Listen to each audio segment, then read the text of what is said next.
Hello বন্ধুরা, তো আজকে লাঞ্চ থালি নিয়ে চলে এলাম। তো লাঞ্চ থালিতে আছে এই যে লেবু, গন্ধ লেবু, আর আছে লঙ্কা, আর আছে এই যে শসা আছে, আর গাজর আছে। তো এইরকম একটু সাজানো খুব পছন্দ করে মেয়ে খেতে, তাই এরকম করে সাজিয়ে দিচ্ছি আজকে একটু লাঞ্চ থালিটা।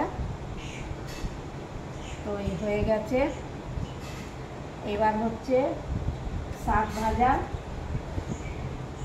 লাল শাক ভাজা আছে, আর আছে করলা ভাজা,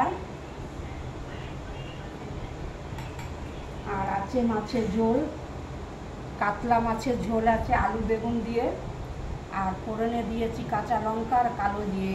তো লাঞ্চ থালিটা যদি ভালো লেগে থাকে তাহলে তোমরা কমেন্ট করে জানিও।